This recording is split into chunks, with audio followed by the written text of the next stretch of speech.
So 11:30, we will reconvene all. Thank you very much. And sorry for the disruption to those who are leaving. Bye-bye.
Rep Rochelle, can you hear me?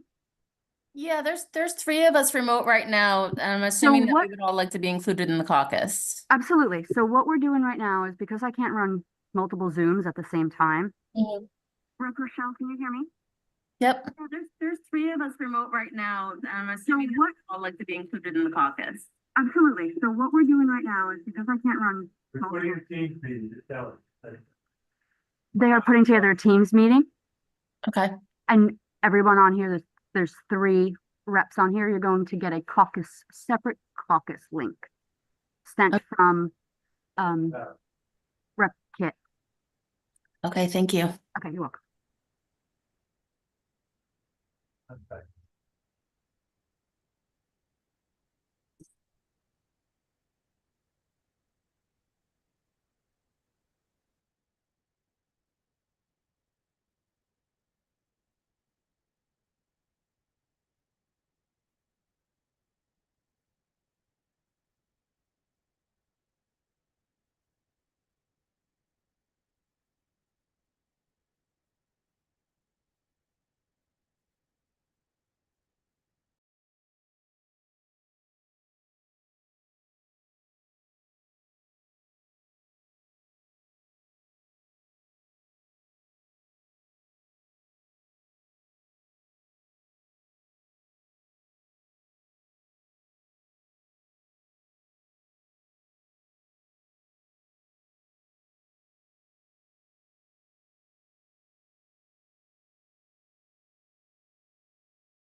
Check one, two, check one, two.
Rep. Rochelle, can you just do a quick sound check for me now that we're back set up?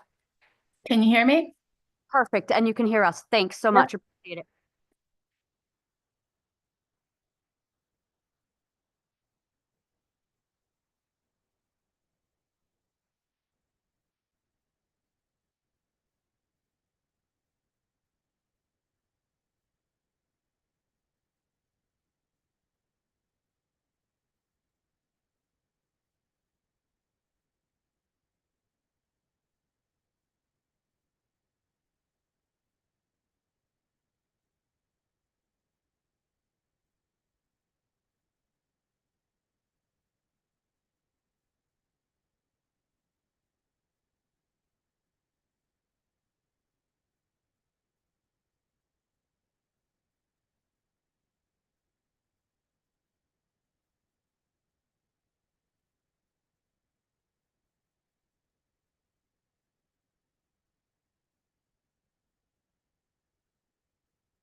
Yeah, come on.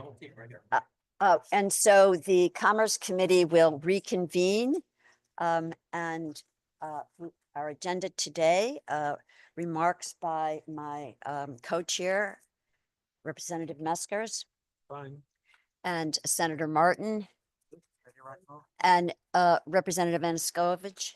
Okay, that brings us to item number 3, bills for final action. Item number 1 being SB 575, an act expanding the bioscience enterprise corridor zone located in the town of Plainville. This is a JF to the floor, and it is an expansion of the existing enterprise corridor that does exist in Plainville now. I will entertain a motion. Moved and seconded. Is there discussion? Yes, Madam Chair, I'd like to make a motion to start a consent calendar and place SB number 575 on the calendar. Without objection, item 1 will be on the consent calendar, brings us to item number 2, and that is an SB 576, an act requiring the establishment of the Learn Here, Live Here program, increasing the annual expenditure on such programs and making such program available to certain individuals. Yeah, thank you for that title, Joe. Good God. That is a JF to the floor, folks. And we are very familiar with this bill, having done it at least the last 4 sessions, which provides a $2,000 be isolated from individuals' tax returns for a period of up to 10 years for the purpose of qualifying individuals for first-time home ownership. I will entertain a motion. Is there, moved and seconded, is there discussion? Yes, Madam Chair, I'd like to move SB number 576 to the consent calendar. Without objection, SB 576 will be on the consent calendar. Item number 3 is SB 1178. This is a study of the internet website maintained by DECD. This is a JFS to the floor, LCO 6652. This was a proposed bill which identified the fact that we are trying to expedite and be user-friendly to the business community with regard to the Department of Economic Development and Economic Assistance. We are asking them to do an assessment and to come back to us with that evaluation and any recommendations from it. I will entertain a motion. Thank you. Seconded. Moved and seconded. Is there discussion? Yes, Madam Chair, I'd like to make a motion to move SB number 1178 to the consent calendar. Without objection, that will be added to our consent calendar. Item number 4 is SB 1403, and this is an act concerning the brownfield remediation. It is a JF to the floor. Colleagues, this is a placeholder, and I will entertain a motion and a second. Moved and seconded. Is there discussion? Seeing none, I would ask the clerk to please call the roll. Calling roll for SB 1403, an act concerning brownfield remediation. Action is JF to floor. Senator Hartley, In the affirmative. Representative Meskers, In the affirmative. Senator Rahman, Representative Representative Kit, Senator Martin, Representative Aniskovic, Rep. Buckby, Representative Bucksbaum, Representative Collins Main, Yes. Representative Gajewski, Yes. Representative Garabay, Yes. Representative Heffernan, Heffernan votes yes. Representative McGorty, Senator Miller, Senator Needleman, Representative Rochelle, Rochelle votes yes. Representative Santinella, Yes. Senator Summers, Representative Vale, Representative Wood. Roll has been called, Madam Chair. Thank you. And we will be keeping the votes open to determine the time at the end of our meeting. Item number 5 is SB 1454. This is an act concerning the eligibility requirements for participation in the Brownfields program for certain municipalities. This is a JF to the floor.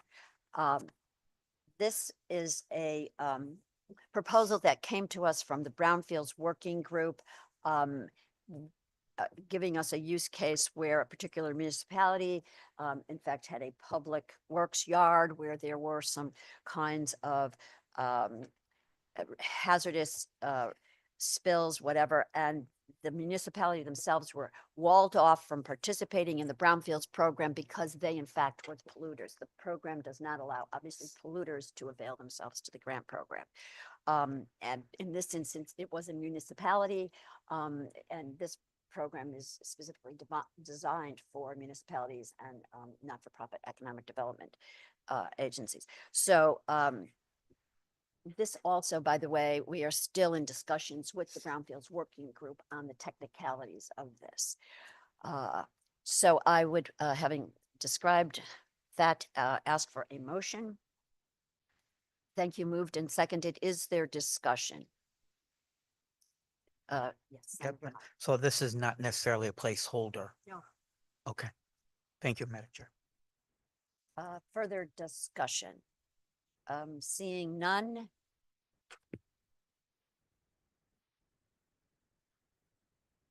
Representative Anaskevich. I'd like to make a motion to move SB number 1454 to the consent calendar. And without objection, items 5 will be added to the consent calendar. Item number 6 on today's agenda is House Bill 5008. This is an act establishing the Connecticut Puerto Rico Trade Commission. This is a JF to the floor. This was a House proposed bill. It has the usual list of appointees. It is for the purpose of advancing bilateral trade, economic and academic exchanges, and to have staff appointed by BPRC. I will entertain a motion. So moved. Moved and seconded. Is there discussion? Yes, Madam Chair, I'd like to move HB 5008 to the consent calendar. And without objection, item 6 will be added to the consent calendar. Brings us to item 7, which is House Bill 6881. This is a placeholder. It is an act concerning the arts, culture, and tourism, and it is a JF to the floor. I will entertain a motion. Moved and seconded. Discussion.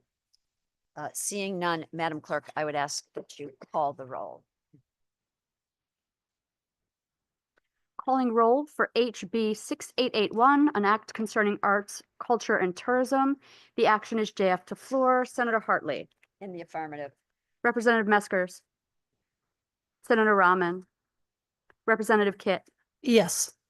Senator Martin, Representative Anaskevich, Representative Buckby, Representative Bucksbaum, Representative Collins Maine, Yes. Representative Gajewski, Yes. Representative Garabay, Yes. Representative Heffernan, Yes. Representative McGorty, Senator Miller, Senator Needleman, Representative Rochelle, Rochelle votes yes. Representative Santinella, Yes. Senator Summers, Representative Vale, Representative Wood. Roll has been called. Thank you. And once again, the roll will stay opened to be determined by certain hour. That brings us to item number 8. This is House Bill 7084, an act establishing a work group to develop an economic development and tourism plan in the greater Mystic area. This has been at least a year's worth of work to bring us to this point, and I will defer to Co-Chair Meskers. Yeah, what you have before you is the framework, which will be built on, frankly, before it comes to the House floor. But the framework, trying to narrow the focus into transportation, pedestrian, transit within the Mystic area, trying to resolve traffic issues, increasing both the experience, addressing concerns of the residents and of the of our nonprofits. So I'm working with them to finalize drafting language, but it's to try to get an action plan built. I think our first plan, in all honesty and sincerity, first plan was overly ambitious and we didn't come out with concrete action plan. And I'm hoping that the bill that will eventually hit the floor will define not the action plan, but how we get to that action plan, which I'd expect, that will require some funding for some studies, but that's remains to be seen. So, it's an ongoing effort from mine to grow the economy in the area and improve the experience. So I ask for your support. Go ahead. And And- so I would like Yep. to get I'd like to, is there a motion? And a second. Moved and seconded, discussion. Yes, Representative Wood. Thank you, Madam Chair. Is this going to be a template that could be used for other tourism areas in the state? In the conversations with various of the reps, the answer is absolutely yes. What I'm hoping to do is build a successful collaboration between DOT, DECD, the House, and in particular the Commerce Committee, to develop a plan here which will have hopefully applicability to other areas, because I think economic tourism development is something we need to focus on in the state. So thank you for the Yeah, and question. thank you to the committee for making this a priority. What we're finding is that Connecticut is not investing as much as other states are. So with this, hopefully will help us get over that hurdle. Thank you. And thank you for your question, Representative Wood. And, in our previous meeting, we also talked about trying to direct some of that meals tax to arts, tourism, and culture, because clearly we are not competing, leaving money on the table. And so I think that this is also part of that conversation. It's an important part of the economy of the state of Connecticut, and we cannot overlook it. Further comments, discussion from members? Madam Chair. Yes. I'd like to make a motion to move HB 7084 to the consent calendar. Yeah, and seeing no objection, item number 8 will be added to the consent calendar. That brings us to item number 9, which is House Bill 7165. This is an act concerning the Department of Economic and Community Development recommendations for revisions to the Commerce statutes. This is a JFS to the floor, LCO 6587. This is this was the agency bill, and we did segregate a piece of it, which we heard testimony on, and that was the film tax credit, to a second bill, which we'll see on Thursday. But this bill has 6 or 7 parts to it, which authorizes DECD to get in the game like DEEP and DOAG in terms of selling brand merchandise. And to Representative Wood and others' comments, that money then would go into the tourism fund. The second section on this bill is the prevailing wage. And what it does is clarify when prevailing wage will be paid on projects that have state funding. And it specifies that it will apply not for profit economic development agencies. It also helps to establish the separation of the contract between the state dollars and the redevelopment expenses and activities, which are otherwise defined as the vertical builds. This third section on this speaks to our continuing efforts to try to scale the IDD community in our workforce. And so it opens up the eligibility to this grant program to all employers. Previously, it was just not for profits. And then it goes further in trying to relax some of the criteria for qualification to this grant program. Previously, for a $25,000 grant, a qualifying company would have to have between 10 and 30% of its employees identified as IDD. We've changed that now to between 5 and 20%. And then for the highest award, which is a $75,000 $100,000, it will now be between 21 and 30% of the workforce identified as IDD, whereas previously it was a 30% threshold. The fourth piece on this proposal deals with the non-relocation agreement, which, by the way, was recognized by the state auditors for 3 consistent years.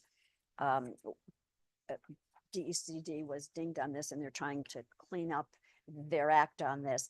The idea being that the non-relocation agreement on tax credits is a moot issue because you do not get the tax credits until they are earned.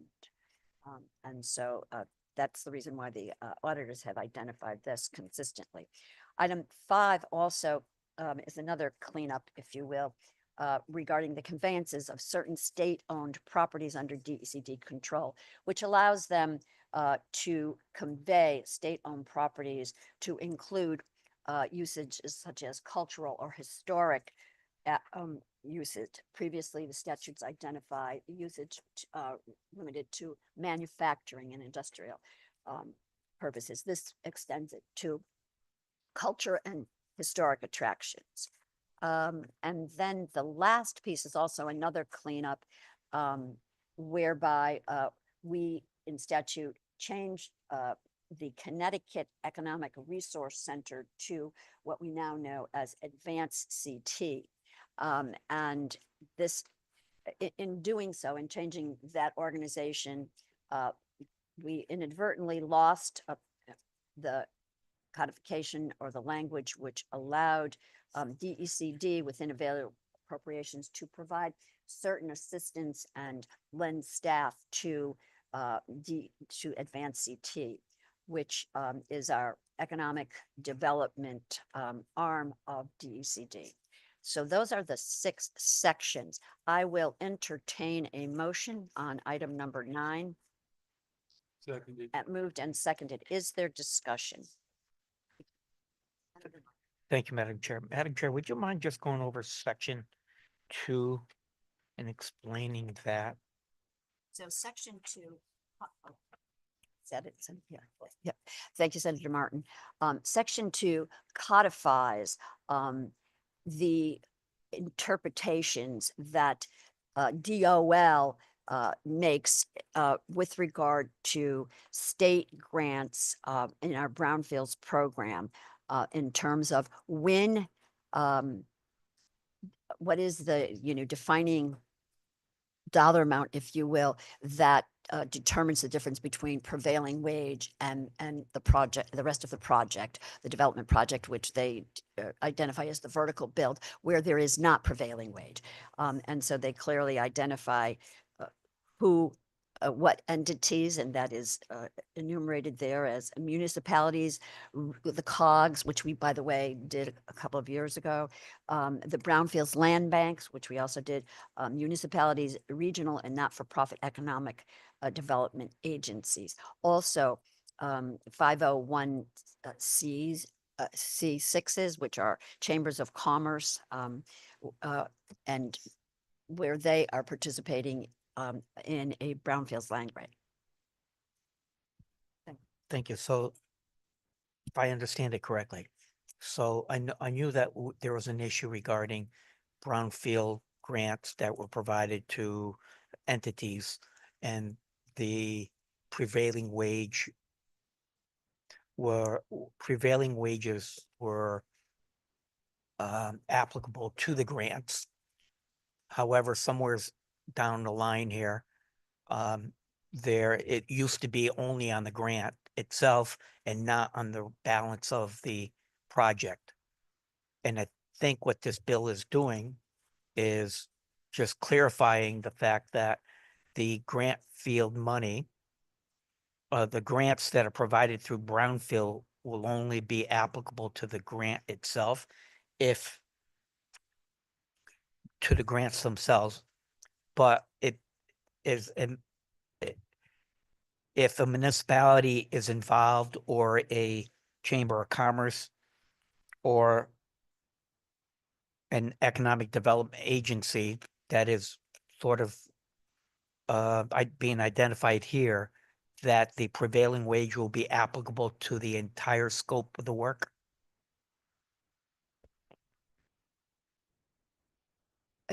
My apologies, we have a little bit of a technical hiccup. And so, We'll have to start all over. please, no, We're having a problem with YouTube, basically, with broadcasting. No, not you, general. We would have cut you off earlier.